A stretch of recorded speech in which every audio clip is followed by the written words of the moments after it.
For discussion, we're going to discuss some stuff, and so let me move.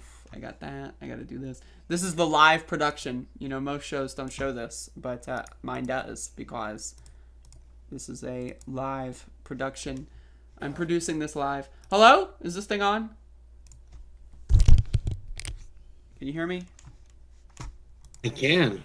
All right. I'm gonna raise your volume a little bit. Okay. I hear you. I hear an echo. I seem to hear you twice saying two different things. Do you have like my stream on? Is that possible? Oh, yes, I do. That'll be it. Apologies. Good morning. I'm ready to talk about some stuff. All right, we got some stuff lined up. So, would you like to introduce yourself to the audience? Who are you? Why should we be listening to you? Explain why the viewers should not click off of the stream. Like, that is your job right now. Sure. My name is Jason Kishineff. I ran for Congress a couple times and city council in American Canyon, California. And I would like to tear our system down and build a new system that works for everyone. All right, I like that. So yeah, we follow each other on Twitter. Though I follow a lot of people, so you follow a lot of people. I follow a lot of people. Oh yeah. And we have people that follow both of us. And they had you and someone else had an interesting conversation, and I don't remember how, but I got roped into it. And so now you're on the show. There's apparently a disagreement of some kind between you and someone that I may agree with more than you. On like whether or not the Fred Hampton Leftist podcast is a good group of people, and also whether or not Tucker Carlson is a racist or a white supremacist.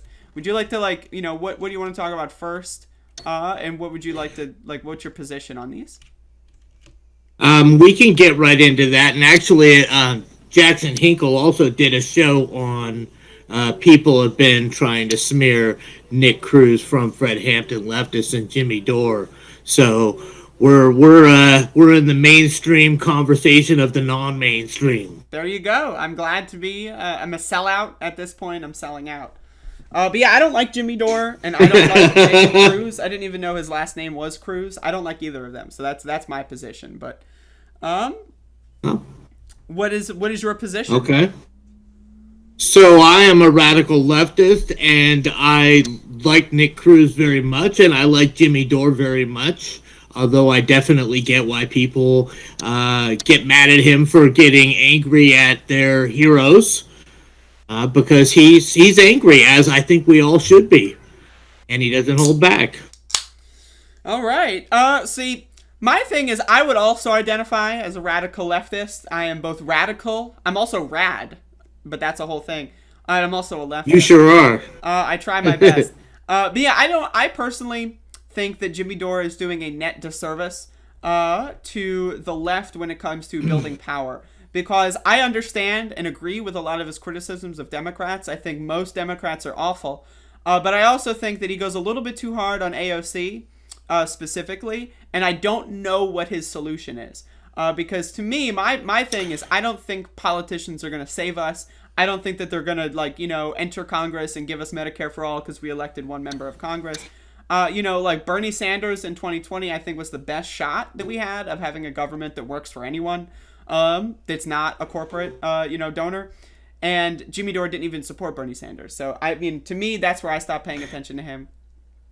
Jimmy Dore did support Bernie Sanders. He just liked Tulsi Gabbard more, I believe. Okay. He definitely did. He definitely is willing to criticize even politicians that he supports when they are not holding to his standard, and I think that's how we all should be. But you're right. He does go hard on AOC. That is indisputable. Yeah, I just think the focus, though, that's my thing. It's like, for me, my general way that I view the world when it comes politically is I want people to stop thinking that politicians are going to save them. To me, I think that we should all go outside and do community organizing. We should protest. We should, do mutual aid work. We should build unions. We should, do all that kind of stuff. That's my political purview. I don't think Jimmy Dore really does any of that, though. Now, again, I don't watch his show religiously. I used to watch his show a couple years ago, but I don't anymore. But to me, all I've been seeing, he's also been doing this weird anti-vaccine stuff that's like really bizarre to me. I don't quite understand that. That's not true. That's not true? He's not anti-vaccine. He's vaccinated. He actually had, what do they call it? The long-term symptoms of COVID. He actually got that from the vaccine. And he's calling out the media for calling ivermectin a horse dewormer when it's actually a human medication as well that's been used to help with river blindness and elephantitis. And there's just a lot of disinformation that the media is pushing. Sure. Well, I mean, recently, though, like yesterday, Jimmy Dore had this really bizarre tweet where he was talking about how Norway classifies COVID as a regular influenza or whatever, leaving out the fact that 90% of Norway is vaccinated. And then he went on to say that it's like, unvaccinated people have totally legit reasons to remain unvaccinated. So I think he's trying to do this both sides thing. As far as ivermectin's concerned, though, I mean, a lot of people, like especially on the right, are literally taking the horse version. There's been these articles where in a lot of southern states, calls to poison control are up because people are taking the horse version and they're overdosing, and that's kind of a problem. Okay, so I want to say that I am not telling anybody that they should be taking ivermectin. That I'm not giving anybody medical advice on anything. But there was a story in Mississippi that said 70% of the cases in the hospital were people that took horse dewormer. But there was actually a retraction that said, oops, we made a mistake. It wasn't 70%. It was 2%. And so the media is blowing this crap out of proportion. And the reason my information is that the reason that these people turned to horse dewormer is because there are apparently trials in India and Japan, and again, I can't swear to any of this, I'm just repeating what I've heard, that say that these countries are having some success with ivermectin, and so people ask their doctors for it, and the doctors refuse to give it to them, and so they sought out a way to get the medication that they thought was being kept from them. And my thinking is if I go into my doctor and I say, hey, I need a cholesterol medication because I'm convinced that this is going to help me. Actually, that's not my thinking. I don't think doctors should give cholesterol medication to anybody. But anyway, that's what I hear is happening.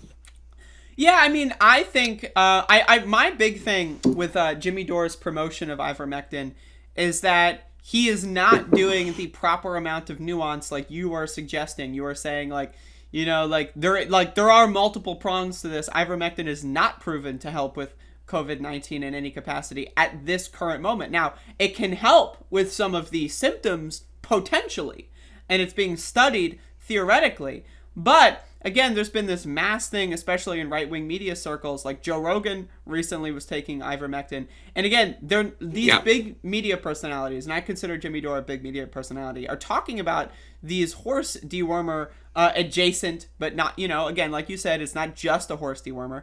But they're talking about ivermectin and not providing that proper nuance. They're not talking about dosages. They're not making a distinction between the horse version and the human version. Like, if Jimmy Dore was prescribed ivermectin for the human version and as a personal medical thing, he's going out there not making that distinction, at least not that I've seen. And so I find that to be problematic. I think he did. I don't think he told anybody to take ivermectin. I think he gave the same disclaimer that I did. He wasn't giving anybody medical advice. He was just repeating what Joe Rogan said. Sure. He was saying that Joe Rogan said he was having success, and he was back a week later. Well, I Joe don't think Rogan Jimmy said to take it at all. The antibody treatment or whatever, like the Regeneron or whatever. So I think, that's like, if I'm gonna pour some solution on a wound and it's like 99% like disinfectant and 1% celery, and then I go out there and say the celery is what did it, I would not be convinced that the celery is what disinfected my wound. Yeah, I don't really have an opinion on ivermectin. I don't know what to think because there's so much disinformation. I don't know what the truth is. So well, I can tell you I'm not going to be taking it, but that's just my opinion. And I could be wrong. I don't know how I would be wrong, but I could be. It's very possible. If you got COVID, even though you were vaccinated and nothing else was helping, you wouldn't seek out trying it. Probably 'Cause not. I think I might just try it. I mean, why not? If somebody told me a cholesterol medication was going to make me feel better and nothing else was, why wouldn't I take a cholesterol medication? If Well, I I mean, could. like, the side effects are the biggest thing. Like, for me, like, I heard a lot of the side effects are people having problems with their sight, people having visual issues. Now, for me, I already have enough visual issues, as you can see. And I probably should clean my glasses. I haven't cleaned them in years. I don't even know how to see anymore. But I saw you clean earlier. no, that was just for show. That was a fake cleanse. I didn't even use any of the liquid. You get liquid, I don't have any liquid. I ran out a long time ago. But yeah, I mean, I personally just want to say I do not advise taking ivermectin. I would rather probably do like cannabis edibles, and that would probably have a higher chance of working. But let's move on from ivermectin and Jimmy Dore. I want to talk about Tucker Carlson, because this is the one I found very interesting. Because in the Twitter thread that we had this initial conversation with, you said that Tucker Carlson is not a racist. However, he uses racist talking points. That is not what I said. That is not what you said. That is not what I said. Okay, I'm okay, go. Correct the record? So this conversation started because I had posted a video. I had retweeted Nick Cruz or something like that, and somebody else came on and pretended that Nick Cruz was giving Fred Hampton a bad name because he's working with Jimmy Dore, and Jimmy Dore went on Tucker or some crap like that, and that Fred Hampton at least required the Young Patriots to denounce racism. And so I posted a video of Tucker Carlson saying some people think this show is racist and here's why he thinks his show is not racist. And I was saying that Tucker Carlson would accept that condition and it would have no problem denouncing racism. I personally think that conservatism is racist policy. I think Tucker Carlson has racist policy, but I was saying that he would accept that condition and would have no problem. And therefore, Fred Hampton would totally have worked with Tucker Carlson. And that, if I was invited to go on Tucker Carlson and say, hey, we need Medicare for all, or the military-industrial complex is out of control and we need to stop murdering people for profit. If I was invited on Tucker Carlson to say those things, you bet your ass I would. And, if that doesn't, I'm a socialist bordering on communism. And if people are going to pretend that I'm suddenly a right-winger because I go on Tucker Carlson, that's just insane. Sure. Now, again, I just want to say openly, Tucker, I know you're listening. Hit me up. I got it. So with that being said, yeah. Now I do think there's a lot of misconceptions with Fred Hampton's legacy and working with the Young Patriots organization, especially at this point in everyone that exists right now in the United States knows what the Confederate flag's history is, knows that it's a racist symbol, right? Just because of the widespread, especially after 2020. If you're still rocking the Confederate flag in 2021, chances are you're a racist motherfucker. I don't really have it. I in 2021, I don't have any time to listen to, it's not hurt. Back in the 1950s and 60s, though, that education was a lot less available. A lot of people genuinely did think it was part of their heritage because of the racist campaigns like the Daughters of Confederacy, trying to rehabilitate the Confederacy and all that kind of stuff. So a lot of people just genuinely were just stupid. Now, one of the big things with Fred Hampton was when he worked with people in these organizations, one of the key roles that he would take is to have them denounce racism, have them denounce their beliefs that they may have believed, or maybe they weren't, maybe they weren't white supremacists, but they had these weird stereotypical things that are, very racist. He would work with them and have them denounce those things before forming a coalition. And I personally feel like Jimmy Dore and the Fred Hampton Leftist Podcast Network are not doing that. I know that Nick Cruz, I guess is his last name. I've never heard his last name before. But Socialist MMA is who we're talking about. I know he's had Boogaloo Boys on his show, and he hasn't asked them to denounce the fact that the Boogaloo Boys as a group want to have a second civil war, and they are actively instigating it. I know that, they do a lot of these, like, weird, the March for It's not a race. It's not a racist civil war. It's a civil war of the people against the establishment. It's not white people against black people civil war as in the 1860s.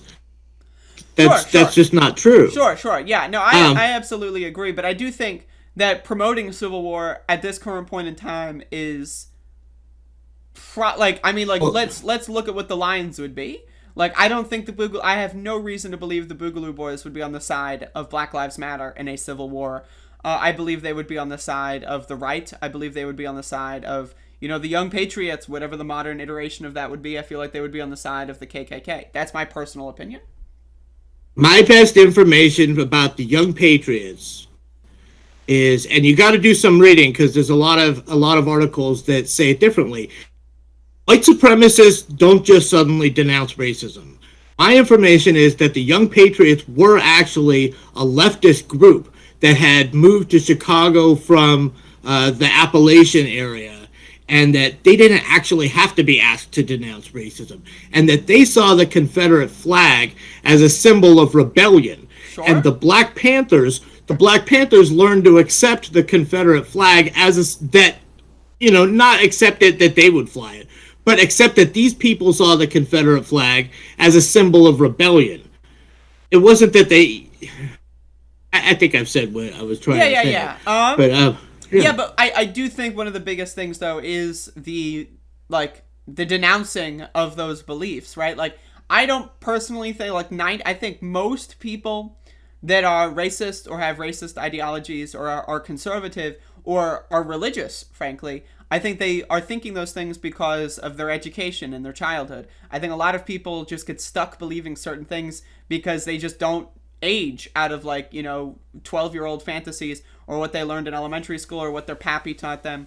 And I think with enough education, some would say re-education, right? I do think that we could convince a lot of people, most people probably, that these things are just not the way to think. Like, again, most people, even a lot of people on the right and Republicans support Medicare for all, for example.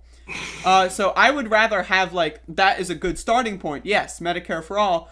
And work from there as a way to maybe deprogram these people before I would want them to be taking up guns and on my side in some magical civil war.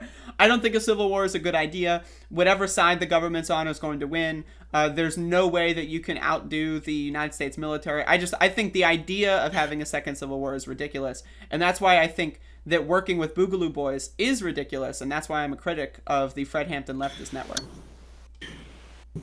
Well, the thing is if you go to a March for Medicare for All, do you really know what everyone around you believes? I mean, what Magnus told me, Magnus is the Boogaloo boy in question for your viewers' reference. What Magnus told me was not that they were trying to create a civil war, but that they were anti-authoritarian, and that the crap is just going down so bad that the government was going to eventually come for them and they were going to be prepared. Now, I'm not taking a position on that at all, but I think that a lot of people just make the assumptions about them, and it's a really decentralized group, and so a lot of those assumptions are not fully inaccurate either. So Sure. It's definitely not my group. Yeah, I have a lot of criticism with Magnus specifically. I've tried to get him on my show, but he hasn't responded to my messages, unfortunately.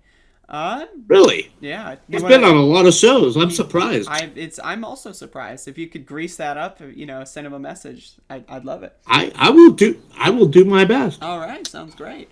But my criticism is that the Boogaloo Boys are also again, they are a decentralized group. But they're also a decentralized group with a common theme. They're preparing for a second civil war. And so, also, Magnus specifically has, a history of anti-communist remarks. Even, very recently, he's made anti-communist remarks. And so, I find that to be bizarre that he's entering left spaces while having a history of anti-communism.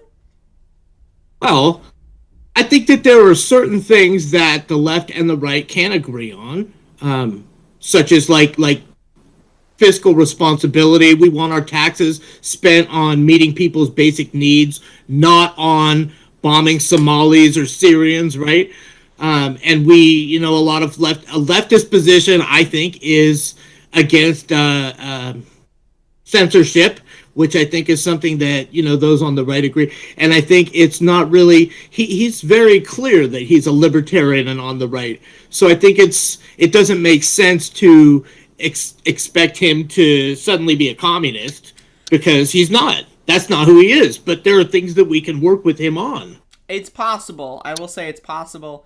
But me personally, like, I have a problem with the way that people do interviews with him. Like, if Magnus does come on my show, I'm going to ask him a lot of interesting questions. And I don't mind, like, my thing is I don't mind if people ask me interesting questions either. But, like, go on. If he does come on your show, be sure to let me know, because I want to make sure I don't miss it, okay? Oh, yeah, no, I'm sure it'll be great. Yeah. But yeah, so, yeah, my thing is, again, I do think that there is a problematic strain of left-wing podcasters, and I also think the Fred Hampton Network is very problematic because they're using a specific person's legacy and then not doing... me personally, like, I've got a lot of people I really like. I wouldn't start a podcast called, like, like the Carl Sagan podcast and do, like, things that he wouldn't approve of. Like, to me, that just seems weird. It seems strange, and it seems appropriating. I'd rather, my podcast is just called Above It All. It's just a name. It's a unique name I came up with. I don't know why they don't come up with their own unique name. At least, like, Jimmy Dore is calling his show the Jimmy Dore Show, not, like, the Malcolm X Variety Hour. And so, like, that's my main criticism. But I'm down to shift topics. I think that their name communicates that they are leftists who are open to working with people on the right who agree with them on certain policies. And I don't see that as conflicting with Fred Hampton's views at all. That's exactly what Fred Hampton was trying to do, right? Work together to mutual aid and let's tear the system down. Put people first.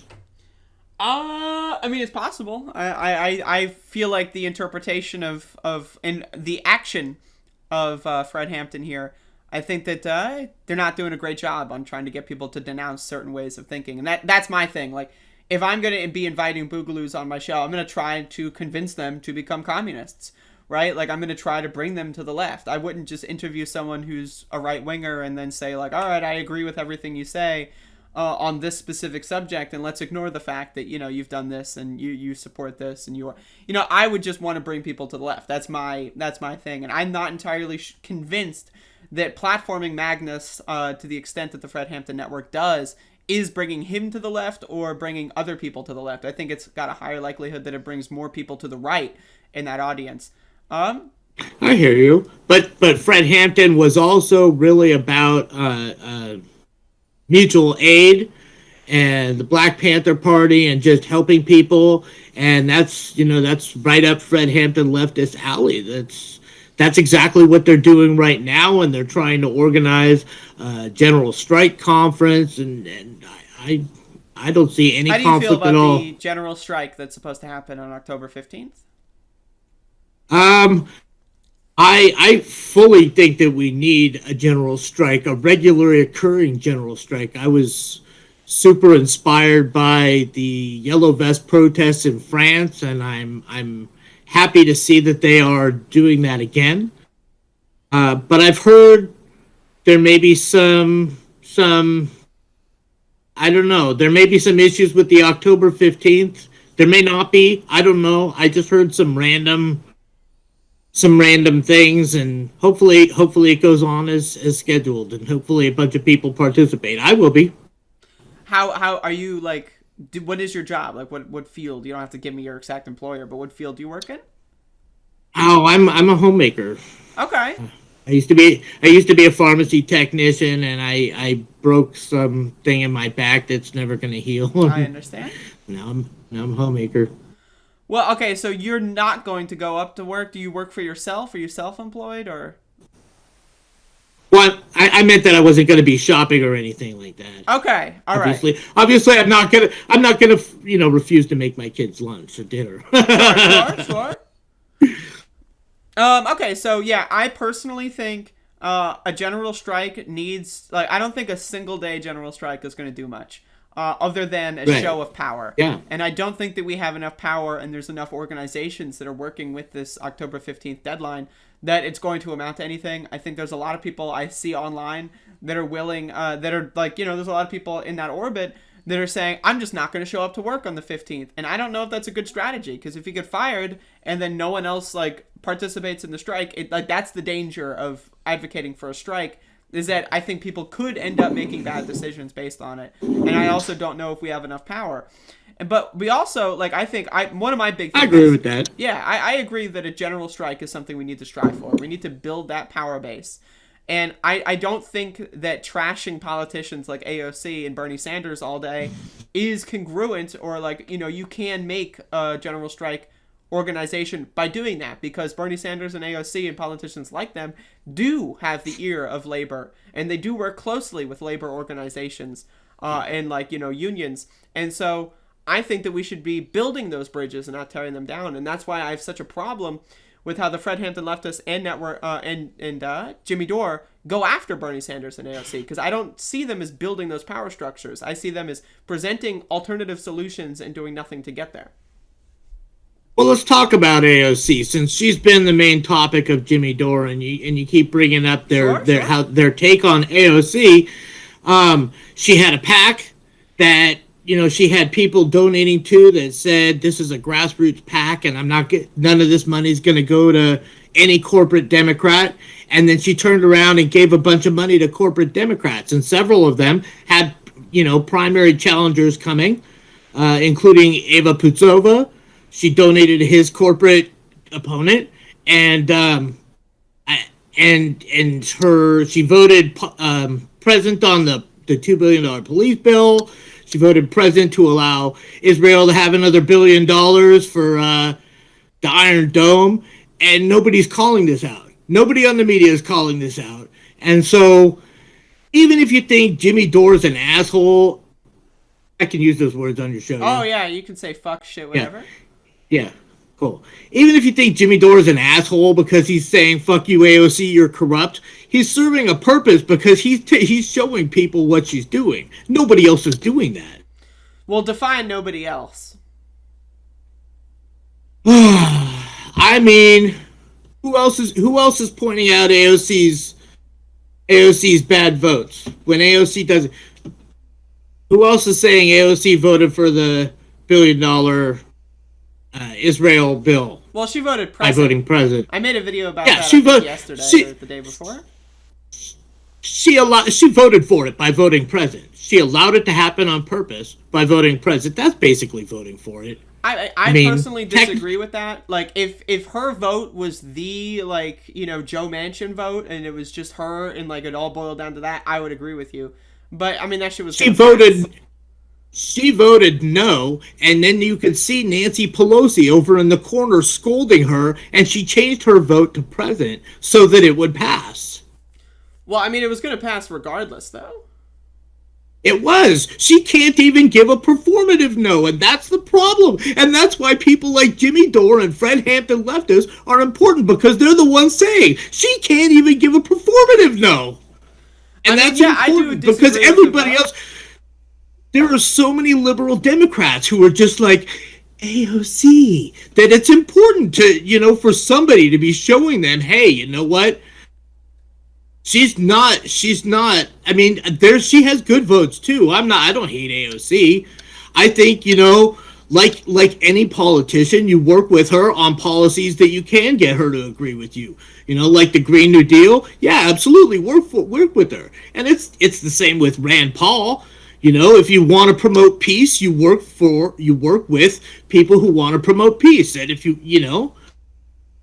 so, I mean, it's not like I could expect her to be perfect, but if she's going to go up there and call herself a socialist and a radical leftist and say I'm with the people, then I expect her to be protesting outside the Met Gala and not going to this $30,000 event, with the performative message on her dress. Well, I do disagree with a lot of I don't know how she paid for it done.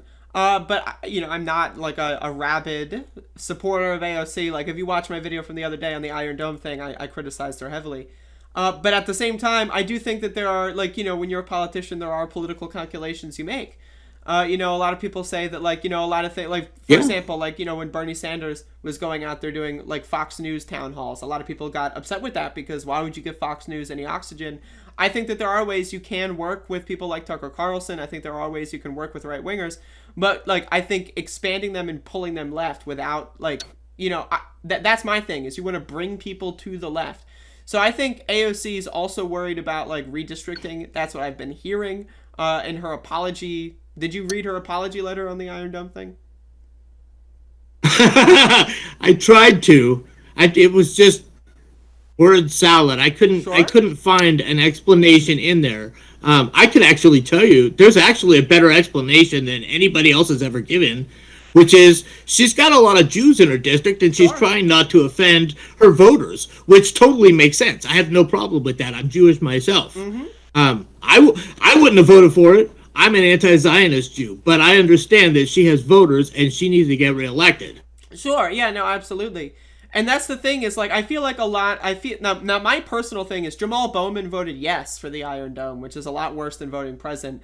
And maybe I missed it, but I don't see anyone on the Jimmy Dore sphere talking about Jamal Bowman. And so I just don't understand. Fred Hampton leftists did. Okay, well, that's good for them.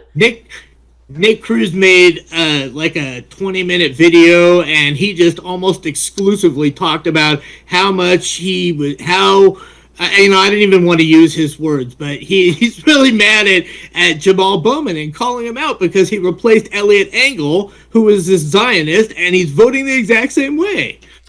Sure, I mean, yeah, I have a lot of problem with that. My thing is, I think we got to work with the people that we are able to work with. Like, if we did not have, let's say, like, we're back in, like, the 2014 Congress or whatever, and we didn't have the squad, or, like, most leftist person was, like, Bernie Sanders, right? I would advocate to work with whoever's the most left-wing in Congress, right? Does that mean I agree with everything they do? Obviously not. But my thing is, I really don't understand why big channels, like I agree with calling them out and criticizing them when they do things that are wrong. But the focus, like the focus that they do, every time AOC does anything, it's a huge scandal. I just don't think that that's a useful way to build bridges and networks. That's just my opinion. But because also the existence of the squad allows us... Go on. Go ahead, I'm sorry. I think the existence of the squad and more left-wing politicians makes it easier to criticize the corporate Democrats as well. Like, there's a very big distinction and a line being drawn in the sand of those who support the Green New Deal and those who don't know what the Green Dream is, right? Like, I think that the existence of these politicians in Congress serves such a big function, and I would rather focus on that. I would say, like, yes, AOC and Jamal Bowman and, Ilhan Omar and stuff, they make problematic votes every now and then. But I would rather focus on what the difference is and how much better they are compared to Nancy Pelosi and all that group. Because I feel like they don't get enough coverage. I feel like the Jimmy Dore Network and stuff don't cover Nancy Pelosi as well as they should, and they just focus on attacking AOC. And I do think you should criticize AOC when she makes bad moves. But I would rather, if I had a show with 1 million subscribers, I would not be talking about AOC every day. I would be talking about, like, I would probably do a series where I just go in and attack the entire Republican Party. I would attack the Democratic Party, sans, like, a couple people. And I also noticed that Jimmy Dore never really attacks Republicans. I don't know. It's just a weird trend for me. I think he's attacks Republicans as well. I think that, especially, a year or two into the Trump regime, he got sick of it or something, but he definitely calls out Republicans. I think that the thing, and he calls out Nancy Pelosi a lot, especially with the insider trading stuff. Sure. I think the thing with AOC, I think it got personal for him because she responded to one of his... Well, first of all, she responded... he went after Mark Pocan first, not AOC. And then she responded in some kind of gaslighting way, but then she called his words violence. And he took that as her trying to get him demonetized off YouTube and kicked off Twitter, which is, she's attacking a podcaster's career. And so I think he took that personally, and that's why he's really angry with AOC, because how for the people can you be if you're going after podcasters to end their career? Well, I mean, I think that that's definitely an overreaction. I don't think AOC was trying to get Jimmy Dore banned. But, I mean, I do disagree in the sense that words are not literally violence. They are not absolutely synonymous. Though words can lead to violence, as we saw in, like, January 6th, for example. The president saying that the election was stolen over and over led to violence. A lot of people got hurt. So I do think words can lead to violence, and I do think that that's something that's like exploring as a concept. But, I don't know. Do you want to talk about anything else besides AOC? Or, are you comfortable? What's up? I think I'm comfortable. Sure. All right. We just founded the Napa Institute of Peace a couple weeks ago. Who's we? We is me and whoever is showing up to protest. I was out protesting for peace with some Unitarians and Quakers out just yesterday. So that's kind of a new thing that's just starting, just picking up steam. And where is that? Napa, California. All right. That is the heart of Wine Cave territory. Uh-oh. You're deep in the enemy terrain? Very much so. And I keep, I've run for Congress twice here, and I keep trying to call some attention to this area. What party it's natural.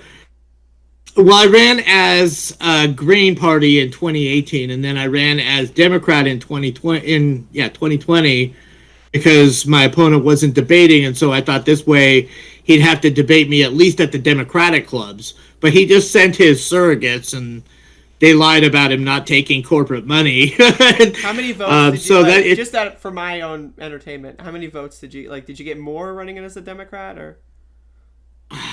Not much more, a few hundred more. I got about 5,900 votes, which really wasn't great, but this is really neoliberal territory right here. Sure. Yeah, and I've been trying to and it's so natural for people to pay attention to places like Detroit or Los Angeles or New York, where there's a lot of poverty, a lot of police violence. But here in Napa, this is where you have so much money going into the corrupt political system. And I'm trying to be like, hey, we're the ones funding them here. It's got to stop. Mm-hmm, mm-hmm. Yeah. Is there anything you want to advertise? Do you have any pages set up for all that, or? We're on Facebook, Twitter, and Instagram, but no website yet. Okay. What's the name of whatever you're working on? We made the Napa Institute for Peace. Okay. And it may never even be a website. It's just, people protesting and sharing, truth that's not being on the mainstream media. I mean, that's good stuff, definitely. I don't know if you follow my channel too much, but I've been out here protesting in my city over police shootings. So I'm definitely a big fan of on-the-ground action. I think that's where the main politics is going to be, is, getting, because when you get people together in real life on the ground, there's there's already that level of commitment compared to if you're just watching a YouTube video. People are already out of the house. They're already working together, doing something. And I do think that we need to work on that as a left in America. We need to work on just, protest whatever, protest gas prices, protest water prices, protest anything and everything, in my opinion, because eventually someone's going to walk up and say, what is going on here? And then they're going to join you. And then that's how you can build organizations. So that's super cool. Absolutely. Yeah. I live 5 minutes north of Vallejo, California. Ever heard of it? Nope. Yeah, police violence is unfortunately a really huge issue here. We've had, I think, 37 police killings of unarmed black people or black and brown people in the last 20 years, I think. And the police here have Like when the surviving family members come forward and speak to the media, the police have gone to the media and smeared them. They've followed them around town and shown spotlights on their house in the middle of the night to let them know we're watching you. And that's fucked up shit. Like when they say police terror, they mean police terror. You might have noticed earlier in my show today, before I brought you on, I do a segment called Officer Down. Now, I don't want to say I celebrate officers dying, but I do make note of it because they are not invulnerable. They are humans in some capacity, and sometimes they die. And so I think that we all need a little bit of happiness sprinkled into our lives. So, but I am not a fan of cops. That's my what do you think about cops, like in general? What's your take?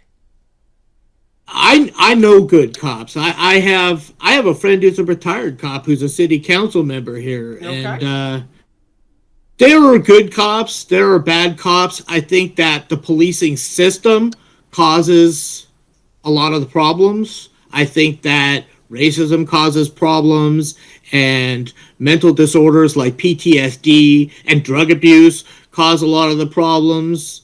And the thin blue line where they all defend each other, that I mean, it's pretty fucked up. But I know that there are good cops. Last year, was it the year before? It was last year.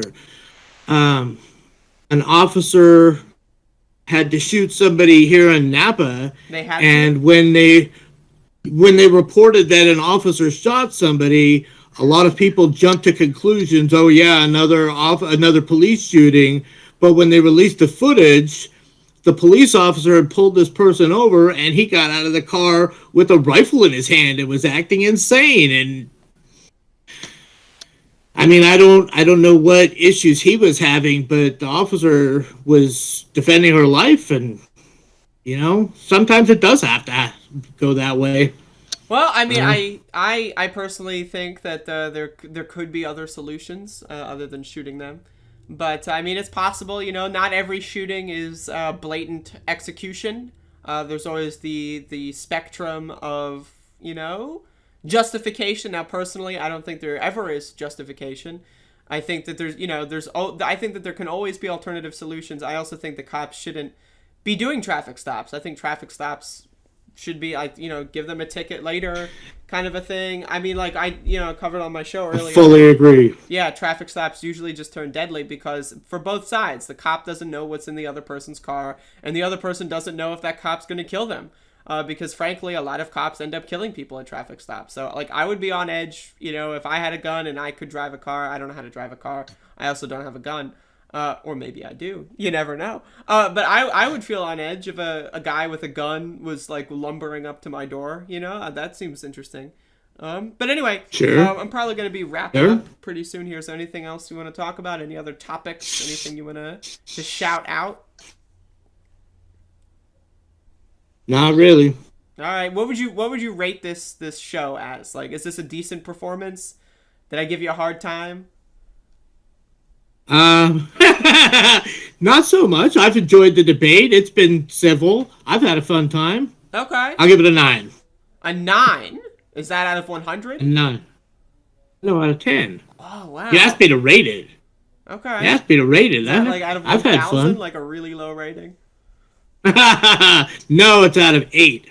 Oh no. Well, all right. So I appreciate you coming on. I always like to learn a little bit more about why I disagree with people, and I've been trying to get people to come on to discuss the Jimmy Dore stuff, but usually they don't do it. So I appreciate you for coming on. Glad to. And for the record, I've never met Jimmy Dore. I'm not his friend. I am not Jimmy Dore's representative. I'm just sharing what my views are. Sure. What I've observed. Absolutely. All right. So I'm gonna hang up. You're getting banned from the stream. I'm going to cut your mic. It's over. Damn it. Yeah, I know. I'm sorry, but it's just the way it has to be. So thank you all for watching. Have a good one. Thank you for coming on the show. All right. That's it. It happened. All right. Let me get this back up, set up. Okay. How was that, folks? How was that? Huh? I tried my best. Let me just tell you. I tried my best. I was looking at the chat, and y'all were a little mean. A little mean, I have to say. Not necessarily disagreeing with anyone in the chat, but little mean. It was definitely I try to be nice when I have people on the show. I don't want to, I try. This is how I have conversations. My thing is I love to learn. I really love to learn about why people think a certain way. I really, for me, I get more out of conversations like this when I really pry their brain and ask them why they think things. Like, I disagreed with Jason on quite a lot, but, I really just want to know why they think the things that they think and stuff. So that's my main thing. That's what I'm after in these conversations, is I want to know exactly why people are under the impressions that they are under. Because I am not under the impression that one conversation can pull someone out of something. So I'd rather know why people think that way and then utilize that knowledge elsewhere. But there's a lot going on. There's a lot going on. There's a lot going on. For sure. But, what are you going to do? There's always a lot going on. The world just, it's a big world. It's a really large world. But I hope that I got my points across decently. I hope that, I didn't, I hope that everything that we disagreed on, it was clear what my position was. So that's what I'm hoping. Hello, Elvis in the chat. What's up? So yeah, I am going to be ending the show here. I gotta pee. So thank you all for watching.